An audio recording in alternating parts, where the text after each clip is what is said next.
back for another lecture. Oh, whoa. Okay. Some people are here. Let's let them in.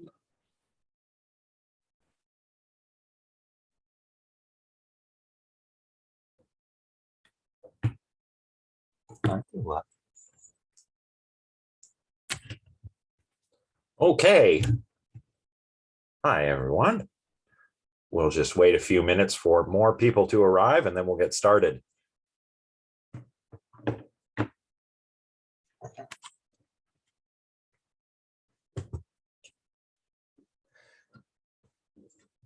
Come here. Come here, Jula. Come on. Come here. Come on. Want to hang out with me? Want to hang out?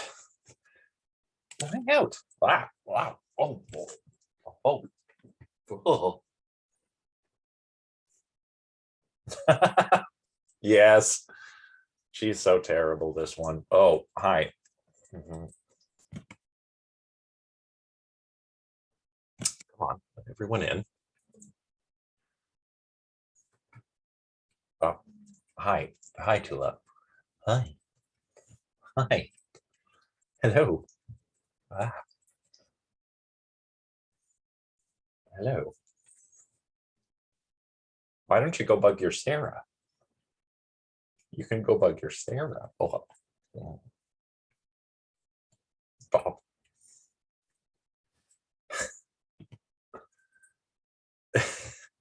You know, my students like you. I don't know why. They like you, though. Yeah. Boop. I've got to let more people in. Ah, why can't I see the waiting room? Tula, you're on my headphones. You're on my headphones. All right.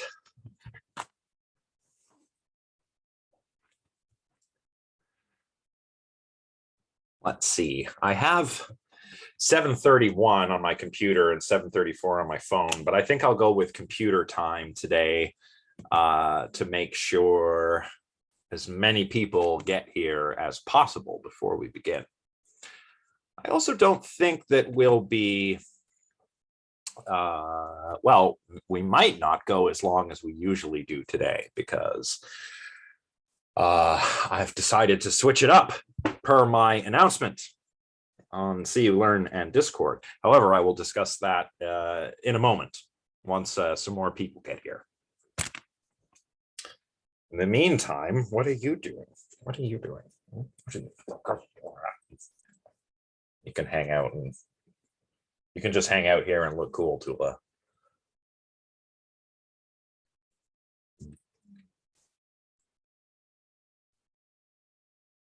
Look at those ears. There they are. Boop, boop, boop. There they are.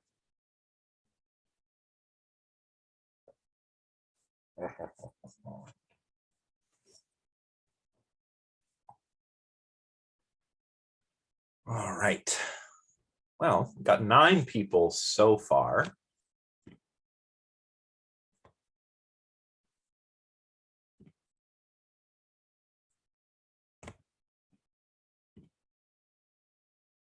Just wait a little longer.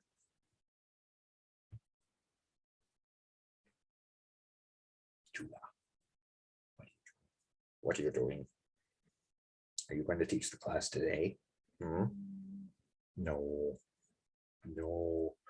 Not smart enough. No. Just the dog. That's okay though.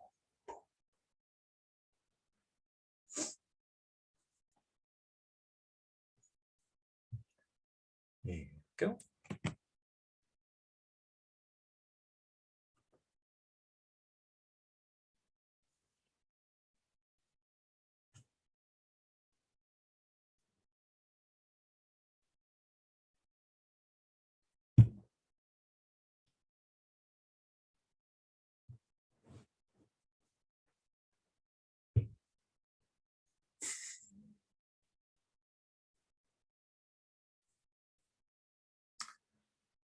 Well, 7:34. Well, I suppose we should get started. Tula, what are you doing? Getting stuck on my headphones. Oh, here's one more person. Oh, geez, what did I do there? All right.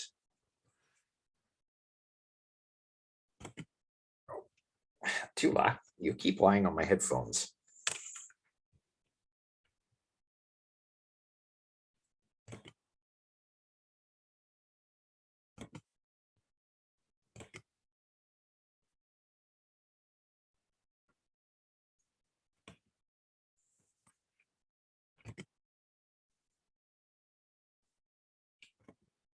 All right, so I suppose we'll get started. Let's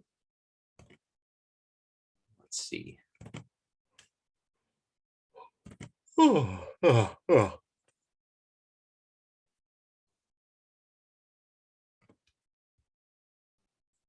right. So, yeah, let's begin. I made a bit of a change to the schedule, just because I'm getting the sense that my students, and not just the students in this class, but in my other class, are starting to feel that middle of the semester pinch, with respect to their workload, and with reading week coming up and the stress of kind of getting back to not quite normal, but somewhat normal. We're all still adapting to this, myself included. Plus, I've been having those plumbing problems and numerous issues around my building that have been taking a little bit of my time. So I thought what I would do is change it up. I thought, because the next chapter, chapter 6 in Diana and Taroni's book, is kind of like on a beginning of another stage in their investigation. They sort of stop and take stock of what they've done before in the book up until this point, and then start again with perceptual theories of emotion. And they begin by looking specifically at the James Lang theory, which we've talked about before. And I thought, maybe this would be a good time to instead pause ourselves, and I'll do the essay writing stuff this week instead. So that's what I'd like to do today. I'm going to deliver a lecture to you on how to write a really good essay. And this advice will also work for, of course, your essay proposals. And it will work for future critical responses as well. So this will benefit you all, in numerous ways.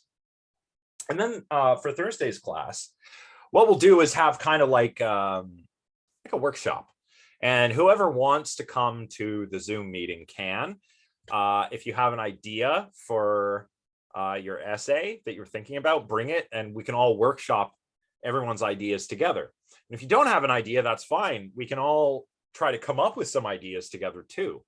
And I think that would be beneficial for everyone. And it would give everybody, on the one hand, it would give everybody's brains a bit of a break before and during reading week. And you'll be armed with what you need to know to get started on the essay and the essay proposal when you are ready to. So that's why I've decided to make this change. So, everybody on board with that? Yes. Couple of yeses, that's good. I'll assume everybody's like, yeah, let's, we're not, if you've already read chapter 6 from Diana and Taroni, sorry, but it's a good, I think this is a wise idea. And it's always fine, even if you've already read it, to revisit it anyway, either before my lectures in the week after reading week, or after those lectures if you want. So, okay, if everyone's on board with this, we'll get started. So there's not really much in the first few slides here that you cannot also find in the excuse me, in the course outline. Although I did find a couple of mistakes I've made in the course outline. So these slides will be taken as correct right here. The information in these slides will be taken as correct. So your essay topic proposal, that's something that you need to submit on November 15th. So, it's still a ways away. It's important, it's worth 20% of your grade, which is, not a lot, but not a little either. That's a substantial portion of your grade.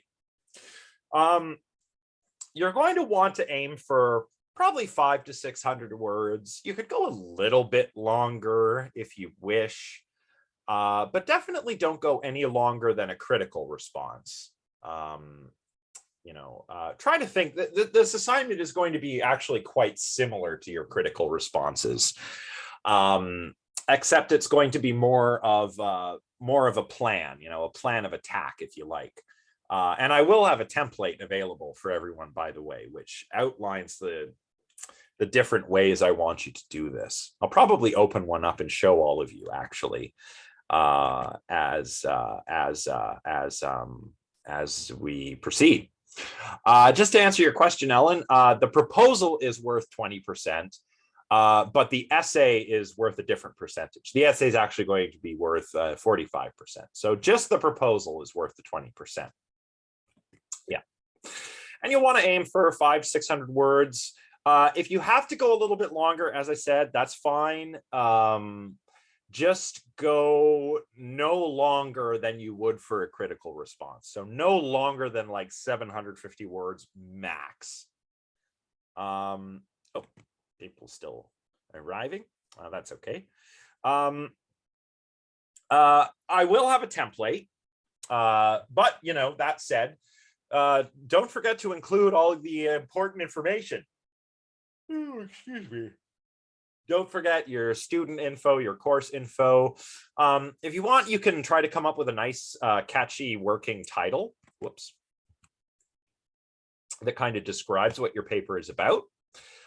You'll want to clearly state the topic of your research, your paper, and what specifically you're going to argue. And you'll want to include a preliminary bibliography. It doesn't have to be an annotated bibliography. You can do that if you want to, but I don't require you to do that. And of course, your bibliography doesn't have to be complete. It's just preliminary. I just want you to identify some sources that you might be using in your paper. I want you to show me that you've been thinking about something and you've got something. Now, maybe, and I'll try to have the template I mentioned. Let's see if we can find it here.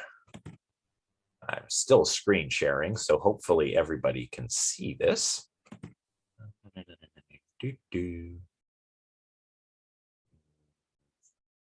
Probably have to go to a previous class. How about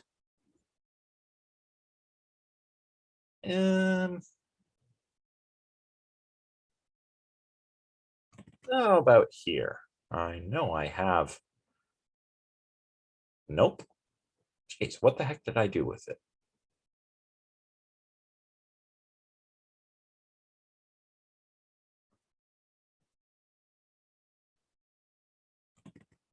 I put it in here? Nope. Well, I know I've got one somewhere. Sorry, everyone. I hope you bear with me here.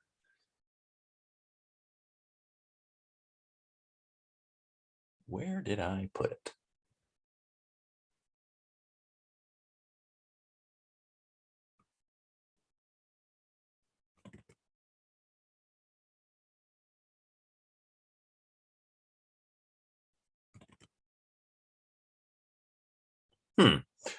Well, I can't seem to find it, but rest assured, oh no, I've gone and closed the slides. Oh dear.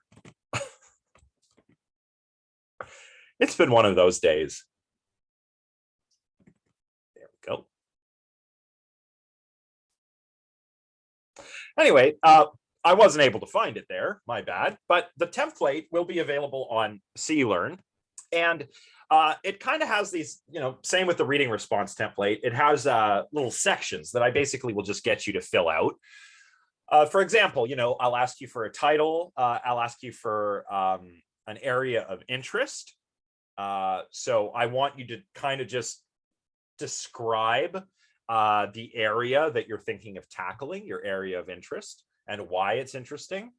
Then I'll want you to give a thesis statement or a research question, and then a plan of attack, where what you will do is tell me how you're going to argue for your thesis or answer your research question. So that is what is in the template. So it's helpful to use this template. Most of you did use the templates for the reading response, which was great.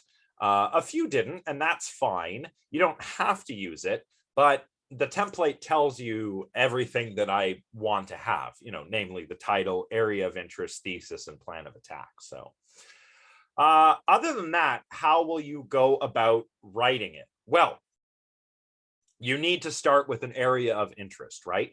What is an area of interest within the philosophy of emotions that you could write about? It's got to be related in some way to what we've been learning. And I realize I've made this a bit redundant here in my slides. But yeah, it doesn't have to directly deal with the emotions. Oh, whoops. But even if it doesn't directly deal with the emotions, it should be related to our topic of study in this class. So we can even brainstorm a little bit now if people are interested. One of the running examples that I'm kind of using here is actually from a subject I've worked on in the past and something I'm working on again now, which is about eeriness, and whether this sense of eeriness that we sometimes feel in spooky situations, because Halloween's coming, is that an emotion, right? So there's an area of interest, right? What's this feeling? Eeriness. Is it an emotion? Is it a somatic state? I don't know. Interesting area, right? So you want to identify your area of interest, and then you want to identify either a research question or provide a thesis statement. A research question for the topic or area of interest I just mentioned might be something like, is eeriness an emotion, right? A research question is really helpful because it frames what your paper is about. You don't have to do it this way, though. You can just have a thesis statement, right? We all know what a thesis statement is. It summarizes or says what you're going to argue, right? So in this case, if I'm writing a paper on eeriness and what it is it an emotion? I might have a thesis statement that says, I will argue that eeriness is an emotion, specifically a species of anxiety. So that's what you'll have to do, kind of specify an area of interest, identify a research question or a thesis statement, and then you'll want to tell me your plan of attack. Now, when it comes to your research question or thesis statement, these can often be the same thing, right? And what I mean by that is, you can just have a thesis statement. That's fine. But if you have a research question, then your answer to the research question is also going to be your thesis statement, right? Everybody see how that works there? It's just that I like to do it this way because having a research question is a nice way to sort of enframe your thesis. So you don't have to do it that way, but I just find it helpful to do it that way. So, and then of course you have to tell me your plan of attack.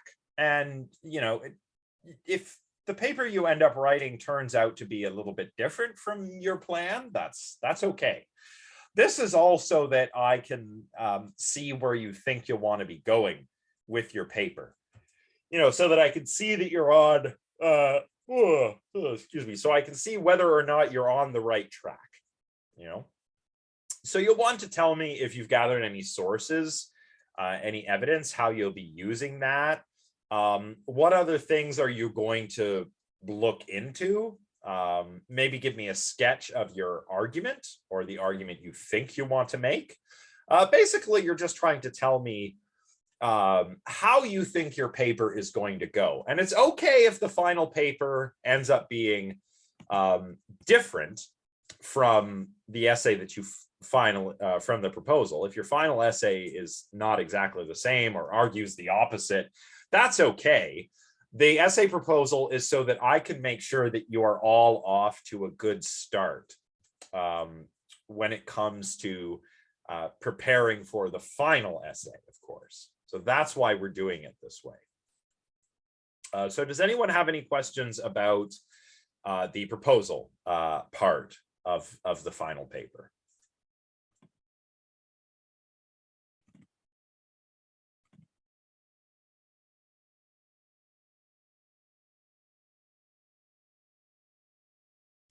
Okay, it sounds like nobody has any questions, so that's good. Although if you think of a question later, you know how to get a hold of me, right? Email, Discord, lots of ways to get a hold of me if you have a question. So the final essay, and again, this is all available in the course outline. Final essay is due on December 23rd, which is the last day of the exam period. So the final essay is basically a take-home exam, and that's why I can make it due on the 23rd. And the essay is worth 45% of your final grade. So that's a very substantial chunk. And unless you let me know of extenuating circumstances, I will be deducting marks for lateness, right? I'm pretty flexible about this when it comes to the reading responses. And if you have some kind of extenuating circumstance arise, not necessarily illness or bereavement, but something to do with your work schedule conflicting with your school schedule or something extracurricular, right? I'm pretty flexible with this stuff. I just ask that you let me know ahead of time or as soon as it happens, right?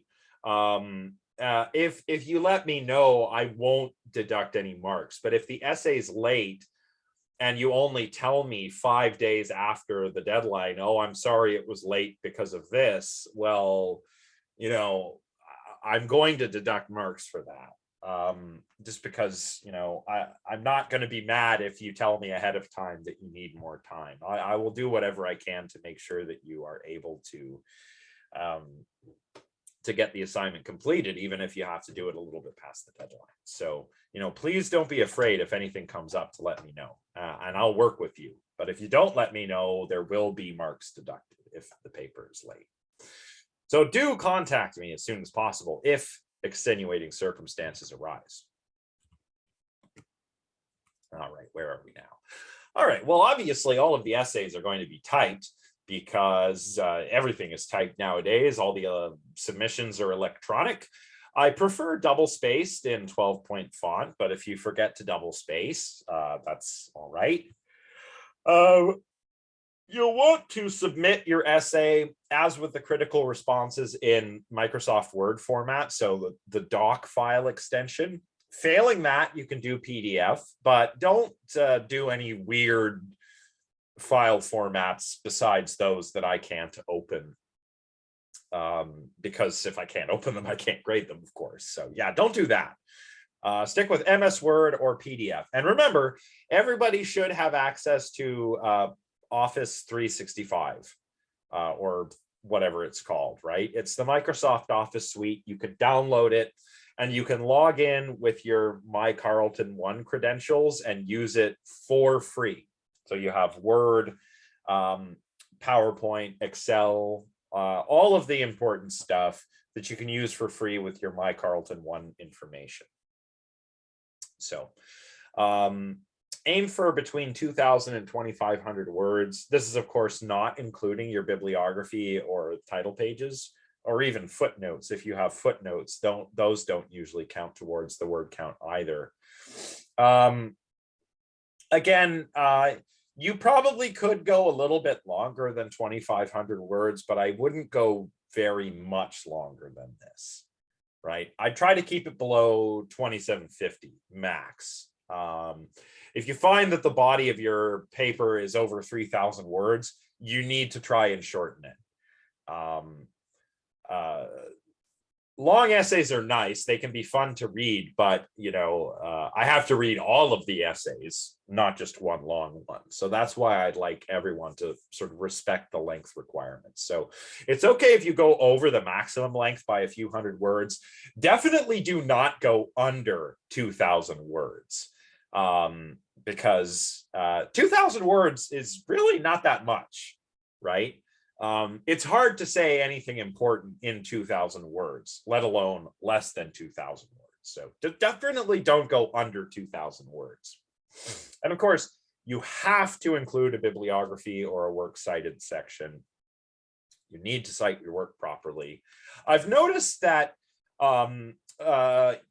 you all are generally pretty good with citing things properly, from reading the critical responses. As I said before, I was pretty blown away by the quality of the work. I think pretty much everyone at least did a good job, and some students did a really good job, and some students did an excellent job. So everybody did good. And there were some mistakes with citations, a few small things, but I didn't really penalize that. I just kind of said, oh, hey, you need the publication date in parentheses here. You need quotation marks here. Here's what you need to do, right? But definitely for the essay, it's very important that you cite everything properly, because you don't want to accidentally commit plagiarism, right? And this is right from Carleton's website. I guess you could say it's technically plagiarized because I have not cited it properly. But I am letting you know, this is all from Carleton's academic guidelines. So if you reproduce or paraphrase parts of someone else's published or unpublished material, and you present those as your own without citing or referencing properly, that's plagiarism. So definitely watch out for that. If you submit something like an essay that was written in whole or in part by someone else, that is plagiarism. And by the way, I know maybe you're wondering right now, hang on, you just said we'd have a brainstorming session where we'll help come up with some different topics. Yes, but I'm going to want you to acknowledge that in your paper.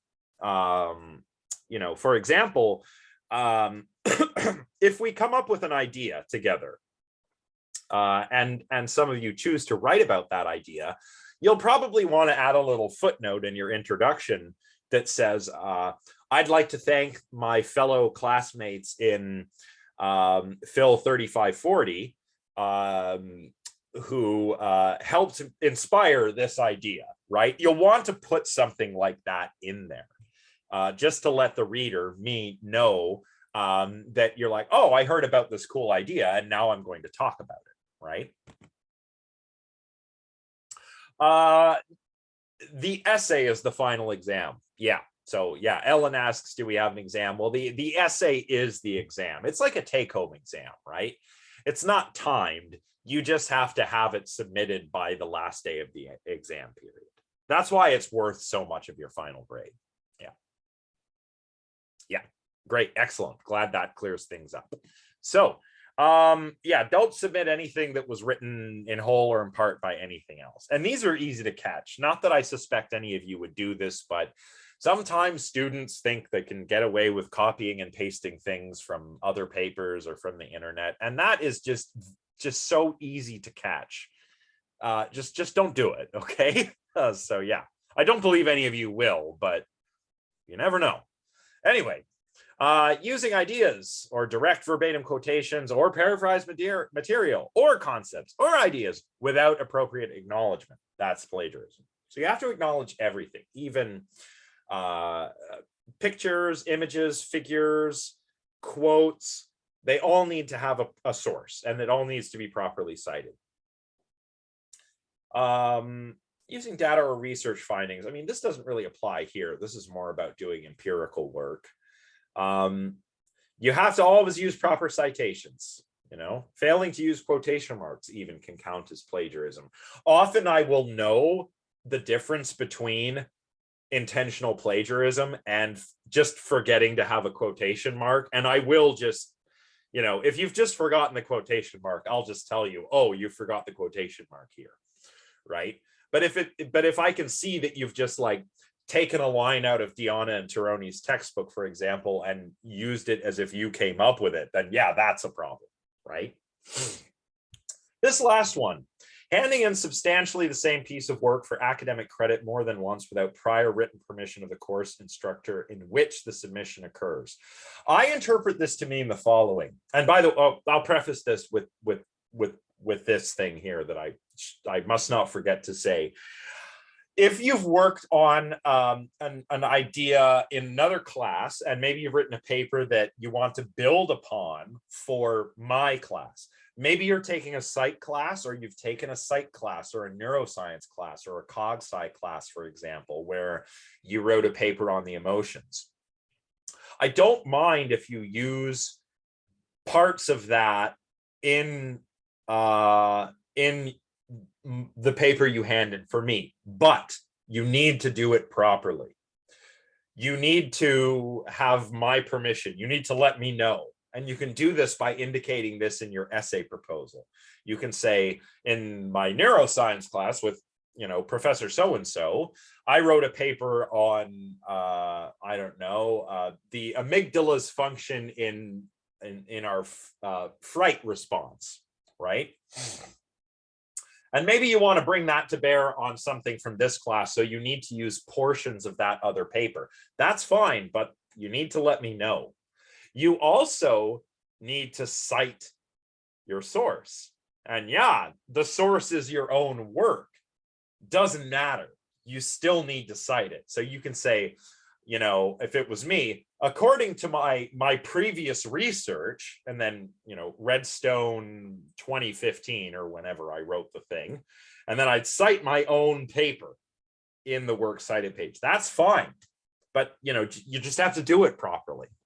So yeah, this last one, I don't mind if you have to reuse a paragraph or two, but do it properly. Don't just copy and paste, you know, a paragraph from an essay into another essay. Take it out and say, you know, in the essay for this class, in my neuroscience class with Dr. So-and-so, I wrote a paper in which I said the following, then put it in as a quote, and then say, in this paper, I'm going to continue talking about this, blah, blah, blah, blah, blah. So you can do that. I'm absolutely fine with that. Just make sure you let me know, and make sure you cite it properly. Because I've actually done this myself. It's something that you'll find is more of a grad school thing. But if you have a project like your thesis project, you might try and explore different aspects of it in the various classes you're taking. And you might have to borrow ideas from papers you've written in many different classes. And that's okay. It's your own work, but cite it properly. Otherwise, you may be accused of just handing in the same work, the same piece of work to get the same grade, you know. So is everybody clear on what I'm saying there?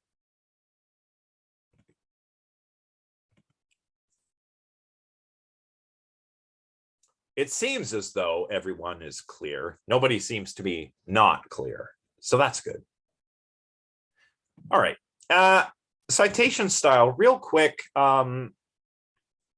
Just like with the critical responses, I don't care what style you choose. You can choose many styles. You could choose MLA, Harvard, Chicago, APA, IEEE, whatever. You can choose any style. Just be consistent with it, right? Use it properly and consistently. Don't change it up halfway through the essay. And of course, I cannot stress this enough. Purdue University's online writing lab. This is such a helpful resource. If you pick APA, for example, then you follow this link. They have the APA manual of style, and you can look up how to cite anything that you could possibly need to cite. Books, papers, studies, government reports, podcasts, websites. There's a way to cite everything properly. So just make sure you use this, because it will, you know, if you make sure you're citing correctly, it also helps make your paper clearer. You know, good citations are nice, clean, tidy citations. So Make sure that whatever style you go with, you familiarize yourself with that style by reading through the appropriate style guide on Purdue's online writing lab. Now, when it comes to your final paper, I generally recommend trying to write a particular kind of paper. And there are some suggestions for different kinds of paper that you could write here on this slide. And I'll just briefly talk about each one of them. Of course, you can write a survey paper. Now, actually, in this class, you can't really write a survey paper, but you will need to do some surveying if you catch my drift. So what a survey paper is like almost like a report, where you outline something, you give an overview of something, you tell someone about something. You're not really making an argument. You're summarizing, explaining, that kind of thing. You can't really get away with that in a class like this because you need to make an argument in a paper. You need to like ask and answer a research question or make an argument. So the paper you will be writing cannot be 100% survey, but you do need to do some surveying in the paper, right? You might want to conduct a little bit of a lit review, kind of give an overview of the topic you've chosen so that the reader has what they need to know in order to follow your argument. So there won't be any, survey papers proper, but a good paper will survey the relevant research, the background information, and all of that stuff that the reader will need to understand the argument that you're putting forward, right? When it comes to the type of argument that you can do, I like to think of it this way. You can do a positive argument, which is exactly what it sounds like. You'll argue for a particular position, right? A negative argument, you argue against a particular position. So that's fairly straightforward, right? But you can also have an adjudicative paper, and these are fun to read. You can adjudicate between multiple different positions. It could be just two, but it could be more, right? You could do 3 or 4 different positions. This is kind of the kind of thing you'd be doing if you were, say, for example, arguing whether emotions are, for example, cognitive or perceptual, right? If you're writing an adjudicative paper, you'd be adjudicating between 2 different groups of theories: cognitive theories of emotion, like the evaluative judgment theory, right? The evaluative judgment theory is a cognitive theory of emotion because what makes it makes the emotion an emotion is a value judgment, and judgments are cognitive things. Perceptual theories would be like Jesse Prince's theory or William James's theory, which we'll look at when we get back from reading week.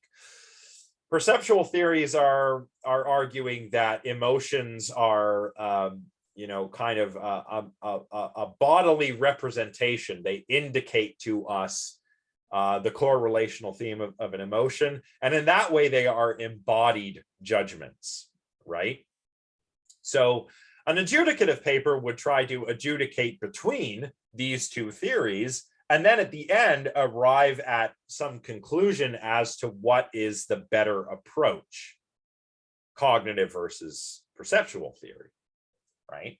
And this is different from the positive or negative. Here you would just argue for or against. You might argue for the cognitive or perceptual approach, or you might argue against either of those approaches. In the adjudicative paper, you're kind of going back and forth between the 2, comparing their strengths and weaknesses, and then arriving at a conclusion. So those are the ways I recommend you attack this. Either write a positive argument, a negative argument, or an adjudicative argument.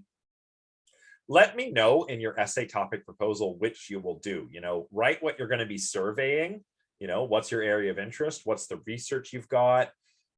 Put that in there in your plan of attack, and tell me whether you're going to make a positive, a negative, or an adjudicative argument too. And that's a really clear way of getting across what you want to actually, say in your paper. I'm going to write a negative argument against the cognitive theory of emotions or cognitive theories, right? Real simple. Okay, I know exactly, I basically know, oh, that's real clear. That's what this paper is about. I understand. Good, right? So that's why I like this approach. And I doubt that I have to say this, but everybody remembers the dreaded 5-paragraph essay from high school, correct? I assume they're still using this as a teaching tool. I know that this is a third-year class. It's been a few years since any of you were in secondary school, but are they still using this thing? I mean, I have a first-year class, and yeah, a lot of students seem to be familiar with it. Yeah. But we all know, I know the only reason I'm saying this is because I know I probably have some students who aren't philosophy majors and who perhaps haven't taken a philosophy class before. You know, some students don't have to write a paper like this until their third or fourth year, depending on what their major is, right? Oh, Ellen. Well, what I mean, it's a level, like a third-year course, right? Like it's a 3,000 level course. So that's like upper year undergraduate level of class, right? And of course, philosophy people have been writing essays since their first year, right? But this is a third-year class, and you know, if somebody's like coming and taking this class from like an engineering background or something, well, they've probably never written a paper before. So that's why it's important to say this. And that, what I mean to say is that, of course, the 5-paragraph essay is only meant to be a teaching tool. They use it in high school, much to my chagrin. Oh, Ellen, you're in first year? What? That's awesome. Hang on. I didn't know you were allowed. Cameron, you too? Really? Really? Oh, that's weird. Hang on a second, guys. I need to check something. Oh, my cursed slow computer. Come on, computer. My computer is very slow. I just want to check, what were the requirements? I guess, yeah, it's a third-year class, but where'd it go? There it is. That's what I'm wondering, Riley. I'm not. Yeah, I thought there would be prerequisites, or if people got, oh, no one's in trouble. No one's in trouble. no one's in trouble. Don't worry. I was just curious. I wasn't told there were any prerequisites, so I didn't include any in the course outline. Let's see. Yeah. Oh, okay, Ellen. So you didn't know. You're just like, they let me in the class. I don't know. Yeah, that's okay. And Cameron, yeah, this was the only class. Okay, that's probably why. I mean, don't worry. You're going to be fine. See, this is why I'm saying this, in case we maybe have students who haven't written a philosophy essay before, right? That's why we're doing this. So that's fine. Yeah, that's what those numbers mean, Ellen. 3,500 is like third year. It's okay. I've done this before too. You know, I've taken like a third-year class when I was in second year, and then when you get to grad school, they have third and fourth year undergrads taking grad courses. They just have to write shorter papers. So it's fine. It's fine. It's totally fine. But just so that everyone's on the same page, whether you know about writing essays or not, you know, the 5-paragraph essay is just a teaching tool. It's not how we actually write an essay, right? We never write a philosophy paper with just an intro paragraph, 3 bodies, and a conclusion. We do not do that. And I really wish this was emphasized more in like high school English classes, because you get to university and I see a lot of 5-paragraph essays in first year classes, and I'm just like, guys, this is just a teaching tool. This is not literally how you write every essay ever. So Don't write any 5-paragraph essays is what I'm saying. Use as many paragraphs as you need to, right? You do want an intro paragraph and a concluding paragraph, or sometimes even 2 intro paragraphs, depending on what you've decided to write about. But don't limit yourself to 3 body paragraphs. There is no way that you're going to be able to write a 2,000 to 2,500 word paper in only 5 paragraphs, right? You want to use as many paragraphs as you need to. And you want to think of each paragraph as serving as a sort of stage or step in your paper, right? The first paragraph has to introduce your area of interest and state your thesis statement. The next few paragraphs after that will probably need to be some lit review to elucidate on the area of interest and arm the reader with what she needs to know to understand your argument. And then subsequent paragraphs where you'll present your argument. And you want it all to be like, a step. Every paragraph should follow, everything you say in one paragraph should follow from the previous paragraph. It should flow nicely together in that way. Right. So just to get a little bit further into the nitty-gritty of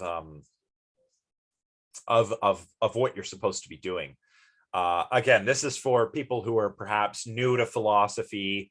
What you want to do is to pick out a thesis, pick out what you're going to argue. You need a theme, an area of interest, your position relating to that topic, and usually we find the thesis in our thesis statement, which is a single sentence that, as I mentioned earlier, conveys what you are going to argue, what your thesis actually is, what your idea is for this paper. And you can also do this by using a research question, right? But I'll say more about that in a moment. The thesis, you need to argue in support of your thesis. And I do have examples of this coming up, but you want to argue in support of your thesis. And an argument, again, for those who maybe are not familiar with philosophy, an argument isn't like, like rah, rah, rah, rah, rah, having a fight with somebody. An argument is a way of convincing somebody else of your thesis. And you have to do this by using good evidence and sound reasoning, right? And how do you do this? Well, all arguments, whatever kind of argument you're making, consists of premises and conclusions, right? Everybody's familiar with this sort of thing. I mean, just think of, your basic deductive syllogism, right? All men are mortal. Socrates is a man. Therefore, Socrates is mortal. That's an argument. It has 2 premises and a conclusion. And if the premises are true and the conclusion follows from the premises, then the conclusion is also true. So arguments, when they're constructed well, are nice. And that's why you want to try and make your argument straightforward, clear, concise. I see this a lot in philosophy classes, and please no one take this personally, but some students try to make their argument better by using big words, long sentences, lots of jargon, because it sounds smart. The only thing is, it doesn't really sound smart, right? What you want to aim for is simplicity. You want to be clear, concise, and simple.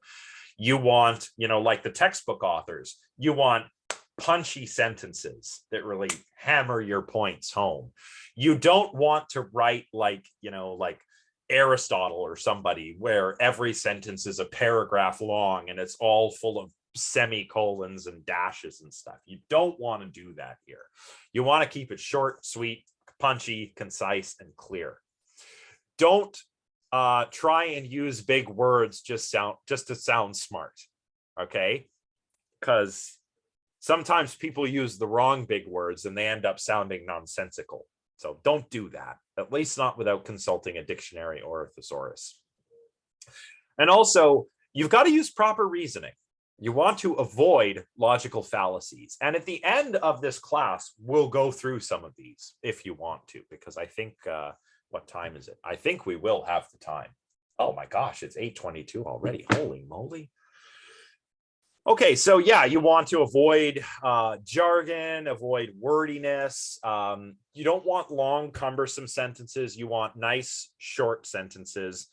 You know, not sentence fragments. Don't do that. Make sure you're respecting the rules of grammar. But if you can say something with fewer, simpler words, do so. It makes writing easier and it makes reading it easier. So, you know, it's good for everyone.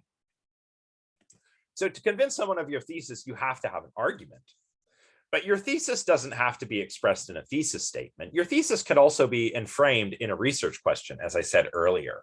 So you'll pick a research question, and this is the question that you'll answer with your essay. And you still need to argue for your position. It's just a nice way to frame things. You know, your research question kind of frames your thesis statement such that your thesis is going to be your answer to the research question that you will defend in your paper. That's how I like to approach it anyway. So just to kind of break it down here, no 5-paragraph essays, but here's probably what you're going to want to try and do. You want to have an introduction, and this can be 1 to 2 paragraphs. I like 1-paragraph introductions, but sometimes 2 paragraphs is okay. You know, like you can introduce your area of interest, your research question, and your thesis statement, and then kind of give another paragraph where you give a little bit of a summary about how you're going to proceed. Or you can do it the other way around, sort of state your area of interest, give it a little outline of the debate in the area of interest that you're interested in addressing. And then in a 2nd paragraph, say, for that reason, I will argue that blah, blah, blah, and give a little outline. So 1 to 2 paragraphs, you know, just introduce your topic, your research question, describe what you're going to do, state your thesis, nice and simple, right? Pretty much the kinds of things that you're going to have to do for your proposal will make a very good introduction for your essay. So if you deliver a really good essay proposal and you get good marks, or you get some feedback that allows you to turn it into a really good plan of attack or something for your paper, then that can be reworked into an introduction. So if you do the essay proposal, not only do you have a plan for your essay, you also have the first couple of paragraphs written pretty much. So that's another reason why it's good to do this. The body is where you will argue, right? You'll want to do a bit of lit review. You want to do some arguments. And again, each paragraph needs to work as a step in your argument, right? It has to explain a piece of evidence. It has to explain one of the premises of your argument. It has to explain perhaps a concept or a technical term that you're introducing, but it should have a point. Every paragraph should be self-contained and work as a step in your argument. And some of you may find it helpful, by the way, to sort of schematize your argument if you want, right? You don't have to do this, but you can say, for example, well, I'll be arguing this, and I'll have premise 1, premise 2, premise 3, and a conclusion.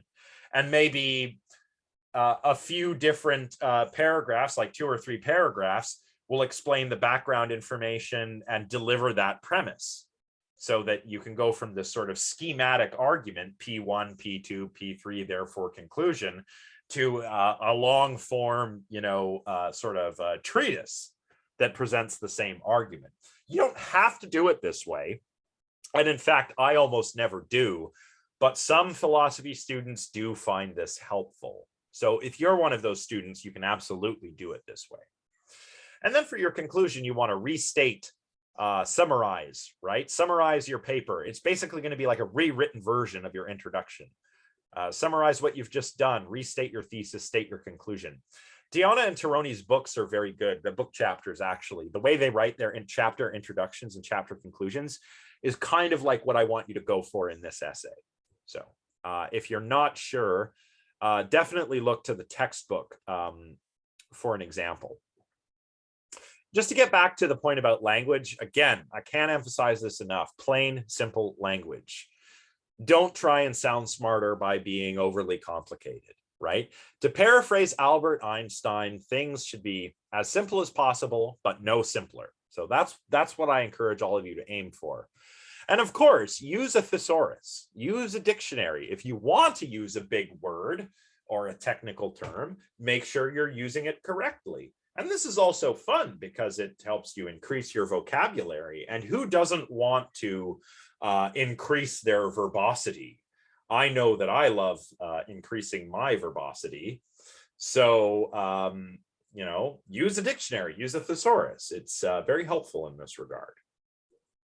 And you know, when I say technical terms, by the way, you know, I mean technical terms like philosophy terms. A lot of people will use technical terms incorrectly, right? I've pointed this out previously when I talked about like begging the question. People will say like, oh, you know, the forecast calls for rain, which begs the question, can I go for my evening stroll? Well, that's an incorrect usage of begging the question, because begging the question is a technical term, right? Begging the question is a type of logical fallacy, not a sentence meant to express that something raises a question. So same with concept. A lot of people use concept in the sort of everyday sense, but remember, in philosophy, concept is a technical term. So you have to use it properly, right? People will say like, the concept of emotions is something scientists and philosophers want to understand. Well, no, in this case, emotions are what we want to understand, not our concepts of emotions. We want to understand the phenomena of emotions. So be careful to use technical terms correctly.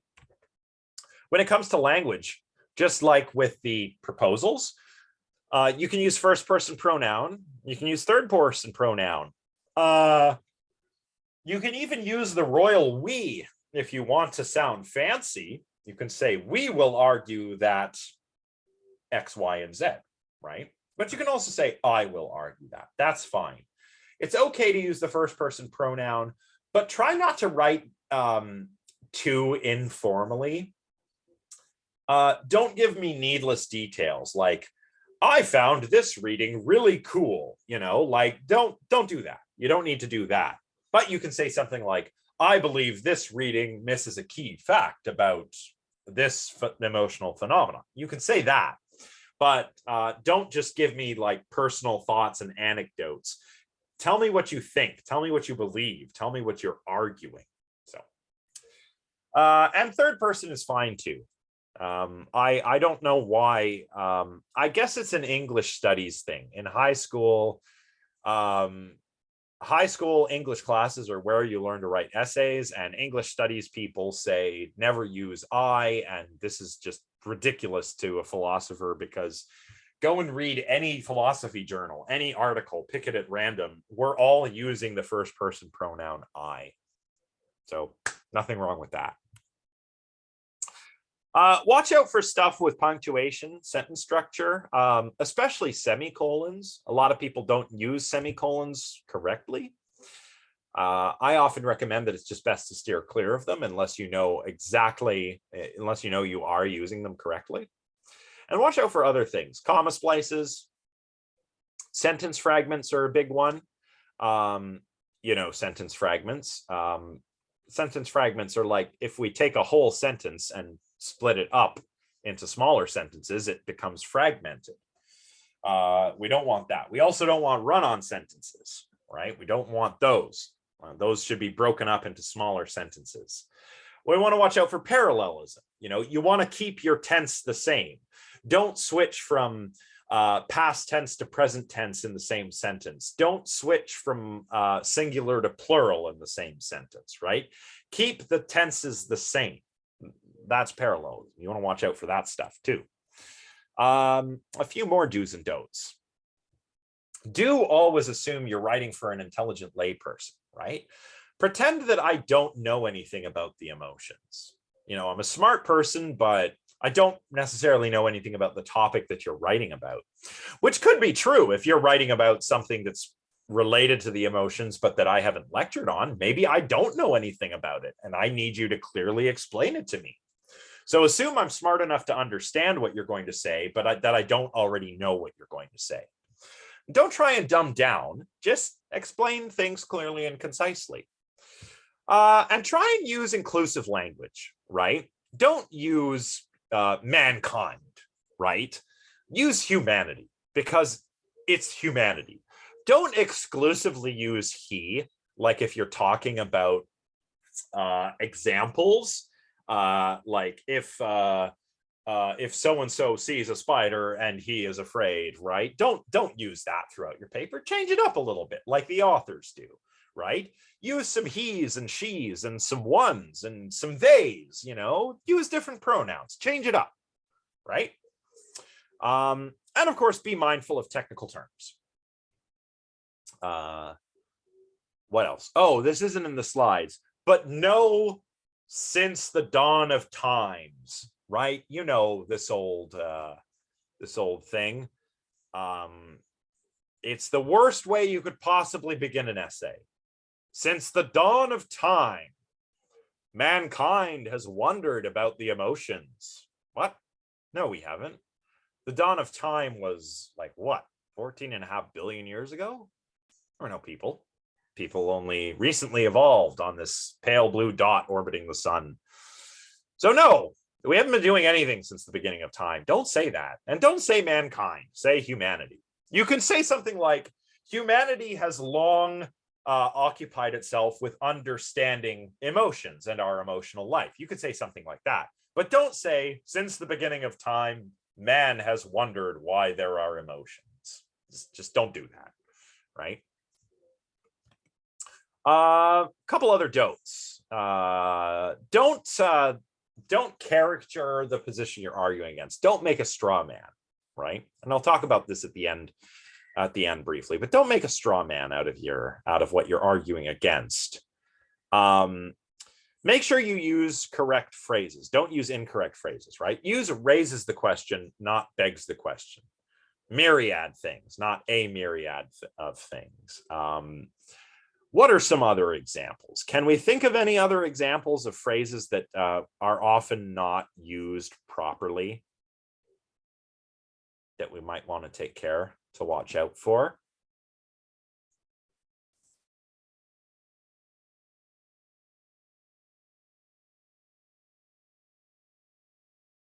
Well, maybe not at the moment, but that's okay. You want to watch out for word choice. Make sure, you know, you're using the right it's, you know, there's it's with an apostrophe and it's without an apostrophe. One is possessive, right? ITS with no apostrophe is possessive. It is has the apostrophe. So that's a contraction. So make sure you know the difference. Make sure you know the difference between then and than, right? There, and there, right? Make sure you know these differences and use the correct one, right? I don't care if we use contractions. If you want to sound a little more formal, then don't use them, but there's nothing wrong with using them. Just make sure that you do it correctly. Like if you use can't, that's easy, like CAN''T. That's fine. You can also use cannot, CANNOT. But some people will say cannot, two different words, and that's wrong. Cannot is one word. So you don't have to use contractions, but if you don't, make sure you're also using the right words. You know what I'm saying? So, all right. Oh.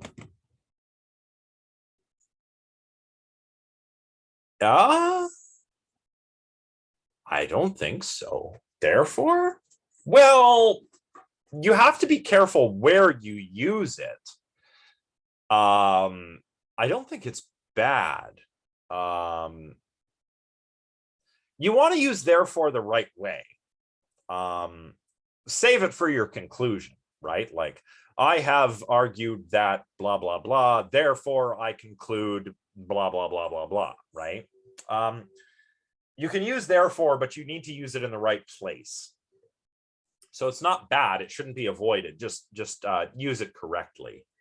I don't know. I've actually never heard that before. I don't know.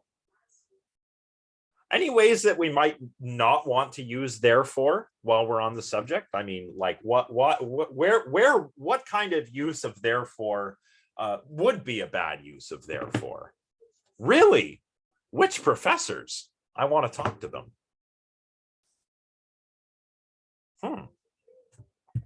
Yeah, I've never heard that. That's weird. But I guess if people are overusing it. Yeah. As you say, Rowan, I think if people use a therefore in every paragraph, well, then when you get to the end and you have to say, I therefore conclude X, Y, and Z, it kind of loses its punch. So save therefore for like your conclusion. Yeah, that's what I would do. All right, we're almost done. Right, don't worry if your essay is not completely bulletproof. I mean, you're all undergraduates. You're not going to write paradigm-shiftingly amazing papers here. That's okay. But you can still write really good papers, even if they're not completely unassailable by a good counter-argument, right? So you don't have to have a bulletproof paper to get an A+. You just have to have a good, convincing argument, a well-constructed argument.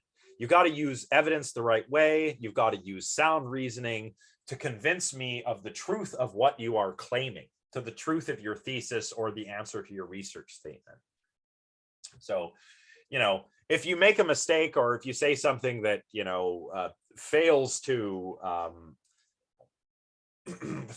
move the field of emotion studies forward significantly, that's okay. Obviously, you're not expected to do that here. You just need to give me a good argument, and a good argument uses good evidence and sound reasoning to convince the reader of the truth of the argument, right?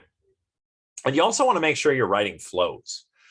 I like this idea of flow. Flow is, you guys know I like music.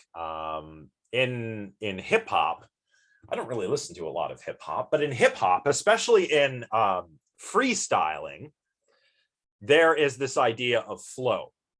When you're spitting mad rhymes and they flow together, and they work together in this kind of poetic, lyrically complex way where you just kind of get into the groove of things, right? You kind of want to aim for something similar in an essay. You want there to be a flow, right? And this consists in not only making each paragraph, have a particular purpose in your paper so that everything follows from the previous paragraph, but you also want to get a good flow going by catching errors that you might be making, spelling errors, grammar errors, sentence structure errors, punctuation errors. And a good way to do this is to read the essay out loud. You read it out loud to yourself, print it out, or read it off your computer screen, and you will find that you will catch a lot more errors this way than if you're just reading it silently in your head. It's a great tip. I've relied on this since my undergraduate, and it's funny because the more you use this, the better you get at catching errors and the better you get at avoiding them in the future. So doing this when you're editing can actually make you a better writer. So definitely recommend reading your paper out loud to yourself. And of course, you can also have friends or classmates read over your essays. A fresh pair of eyes often helps, right? And you can trade, if you guys can go on the Discord server and maybe someone has a draft of their paper and you can read it for them, and then maybe they'll read your draft for you, and you can kind of proofread each other's work this way. Why not? Let's help each other out. Oh, okay. That's a good idea. Oh, there's a couple good ideas here. So Rowan says the Grammarly extension. Yeah. Spell check by itself is not really the best. It's better than it was, but it still misses a lot of stuff. And sometimes it overcorrects too. Sometimes it says something is not grammatical when really it's perfectly fine. So the Grammarly extension might be better. I know that Grammarly, I don't have a lot of experience with it myself, but it also helps you make your writing very concise and clear. And I love that. So yeah, definitely use Grammarly for that if you have access to it. And Jessica says there's a read aloud function on Word. I actually didn't know that, but yeah, that makes sense. That's an accessibility thing, but it's also good for editing, I imagine, because you'll hear the computer say the word incorrectly, and you'll catch it, because when virtual assistants say words wrong, it sounds kind of weird and funny. So you'll easily catch it if you've got a typo or something in there, if you have the computer read it. But there's nothing like the human touch either. So if you can trade drafts amongst one another, you can also read example essays that you might find on the internet, but you have to be careful. You have to make sure that it actually is a good essay that you're reading. As far as sources go, remember, you need to have some sources identified for not just the essay, but the topic proposal. And of course, I would use our textbook as a starting point. For the essay, you'll need to bring in other sources. These can include my slides and my lecture videos, but you need to do a little more than that too. You'll probably want to use books or academic papers. And if you need recommendations, I can help with that, depending on your topic, right? Excuse me. Certainly avoid citing Wikipedia, though. How many sources in the essay proposal? Well, geez, I don't know. I would aim for somewhere between 3 and 5. But you know, if you don't have that many, I wouldn't sweat it too much. But yeah, or you know what, maybe let's just say 2 to 3. Yeah, 2 to 3. Because then you got the textbook and then 1 or 2 other books or journal articles, and that's a good start, I think. So yeah, say 2 or 3 would probably be ideal. If you have more than that, that's fine. But you should at least have you know, the textbook and my lecture videos too. So yeah, no problem. All right, yeah, and I can make recommendations. You know, when I read your proposals, I might recommend more. You know, if you tell me, for example, that you're going to write about a perceptual theory of emotion, I might say, hey, you should go read Jesse Prince's book, Gut Reactions. It's all about perceptual theories of emotion. So, you know, I can make recommendations here and there, but definitely don't cite Wikipedia. Wikipedia, I mean, we all know why we shouldn't cite Wikipedia, because anyone can edit it, right? And the articles are not always written by experts. They could be written by just, you know, an amateur. And amateurs can be very good, but sometimes they make mistakes. So that's why we don't cite Wikipedia. What you can use Wikipedia for is almost like a library. So you can go to Wikipedia and you can look up the sources for the Wikipedia article. And if there are some good sources there, like academic books, academic journals that have something to do with your topic, then absolutely you can go and read those and use those, but don't cite the article that they are cited in. Use the primary sources. And you know, hang on, we got a question. Yes, you can. You can email with me with ideas if you can't make it Thursday. By the way, if you can't make it Thursday, you can also set up a meeting with me over Reading Week, and we can talk one-on-one over my Discord server. So that's another possibility.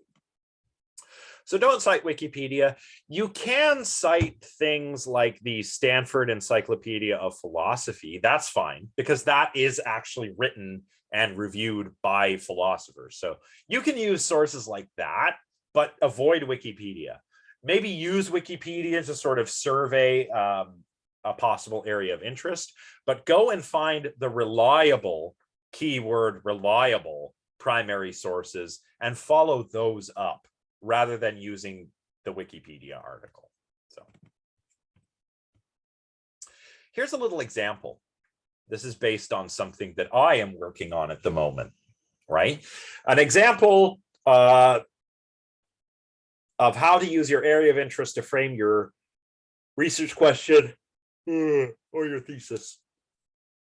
This is because I recently taught a class on the paranormal, philosophy of the paranormal, which is a very fun class. But a lot of students show up thinking that perhaps I'm going to tell them that the paranormal is real. Of course, that's not what the class is about. I teach the class from a naturalistic perspective. And what has become kind of fashionable in psychology is to talk about paranormal experiences, not as paranormal, because that implies they're beyond explanation. But we talk about them instead as anomalous experiences. They're anomalies, right? So maybe I want to write a paper that's related to anomalous experiences, like a purported encounter with a ghost or a UFO sighting or something like that, right? So maybe I'd come up with a research question. What emotions are associated with anomalous experiences? Right? There's a good research question. So anomalous experiences, you know, like our cases of deja vu, an encounter with a UFO, perhaps an instance of sleep paralysis, going into a haunted house and feeling like a ghost is following you or something. These would all be anomalous experiences. So I'm saying here that I want to know what emotions are associated with these experiences. So I might make a thesis statement like this. I might say, in this paper, I will argue that the principal emotion that is elicited during anomalous experiences is a sense of eeriness. So I might do that. So I have my research question. What emotions are associated with anomalous experiences? Well, I'm going to argue that the principal emotion that you'll feel during an anomalous experience is eeriness. And then you can frame your discussion. You want to give some sort of context. I like to call these contour sentences, and they'll feature in your introduction. And this is from an actual abstract that I was working on for an upcoming conference that I've got. So I figured since it was fresh, I would use it as an example. So what I have written here is a nice way of contextualizing my research question, telling the reader what my area of interest is, what is my topic, you know, all of that stuff. So I've written, many people have experienced anomalous events that could be described as uncanny. For instance, the feeling of a ghostly presence in a purportedly haunted house, the eerie sense that one is being watched by an inanimate object, such as a painting, photograph, or wax figure, strange coincidences and repetitions, and sightings of purportedly supernatural beings are all anomalous experiences that can elicit an uncanny sensation. Such uncanny anomalies, together with their psychological effects, are often explained by laypersons by appealing to supernatural or paranormal causes. The aim of my paper is to take a step toward naturalizing the uncanny, more precisely, to give a scientifically plausible account of why uncanny stimuli elicit the responses they so often do. So that's kind of setting myself up to deliver my thesis. So once I've done that, once I've framed things, I can gradually narrow my discussion down, and then I might introduce my research question or my thesis statement. So I might say something like, arguably, one of the most salient responses to anomalous experiences, or anomalous situations would probably be better, is a sense of eeriness. But what is eeriness? An emotion, a mood, a somatic state? What is it? Well, I'm going to tell you in this paper. I will argue that eeriness is an emotion that is elicited by ontological uncertainty. That is, uncertainty over whether the perceived uncanny stimulus is animate or inanimate, and whether it is capable of mentation. Is it alive or not? Does it have mental states or not? What are its mental states? Blah, blah, blah, blah, blah, et cetera, et cetera. And that's how I get to my thesis statement. So that is an example. that you can try and emulate if you wish. You don't have to force your ideas though, right? You might come up with a research question or a thesis that's not directly related to the material that we've been teaching, but is nonetheless perhaps indirectly related to the material. And you can still write an essay about that. And I think that the example I've just come up with is one such example. You know, I'm talking about anomalous experiences and the uncanny and paranormal stuff and weird stuff like that. How is that related to the emotions?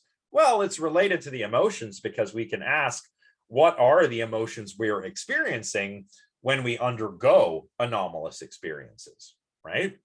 So this is also why I'm having you write this proposal, right? If I think you're going way off track, I can help steer you back on track and make it so that your area of interest or your topic does mess or sort of mesh with what we're learning in the class, right? Or maybe I can help you identify a different area of interest and then help you frame a research question within that area of interest, right? So that's what that's all for. Now, what time is it? This is the last slide. As I said, oh, wow. Oh, that's the end. Right on time, 8:55. Well, that's it. Next time, I want to have a bit of a workshop. And if you're able to come, great. If not, you can watch the workshop on YouTube after I post the lecture. And also, you know, over reading week, if you can't make it Thursday, you can also set up an appointment with me and we can meet over Discord or Zoom. And we can sort of have a little brain session and sort of hash things out together so that you can attack your proposal and get it written. And then you're in a good position to tackle the essay assignment. So, and the workshop's going to be good. If you have an idea, bring it. If you have a question, bring it. If you have no ideas, come on down and we're going to try and come up with some ideas together. And if you want to know what to be careful for in terms of making a good argument, you know, what fallacies do I want to avoid making? We'll talk about those too. So it'll be very good, very hands-on next time. So that is really all I have for today. Does anyone have any questions before we wrap up? I had a quick question. For the final essay, I was wondering if you wanted us to use key terms or key words that you've shown us throughout the lectures and that are present in the textbook, or if you just kind of wanted us to talk about emotions and then just kind of go off of that. Like, do you want us to talk about like things like primary and secondary emotions, phenomenology, all that stuff? For well, you depending on the topic you choose, you will need to use some of those terms, right? Okay.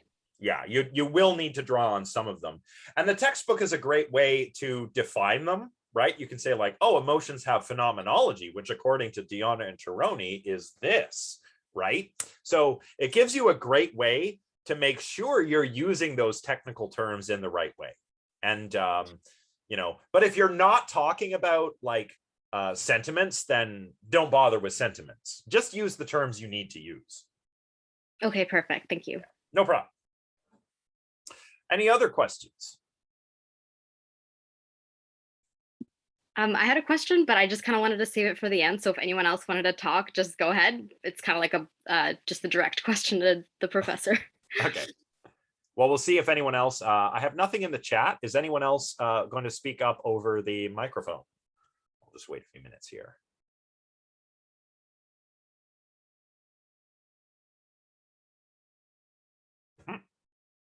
Okay, I guess go ahead. Okay. Okay, well, first of all, I just wanted to thank you, just because I don't know if you recognize my name, but I'm that person who's been asking you consecutively for extensions because of how busy I am. Right.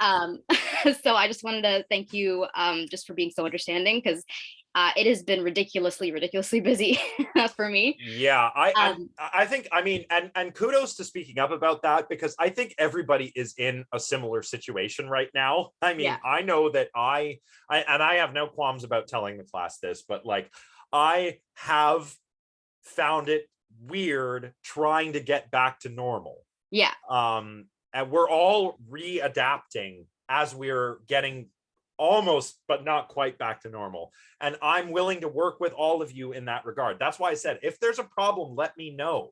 don't be Mhm. afraid to let me know. I'm not scary, am I? Like, I don't think No. so. So yeah, so let me know for sure. Yeah, so the reason I bring it up is because like being in fourth year, being a president of a club, being a part-time job worker, having four other classes, it's I'm noticing with my other due dates that they are usually falling on a Friday, lucky me. So, Hmm. and I think that's the reason why I've been asking you for so many extensions. So I was wondering if I could potentially make an appeal to you.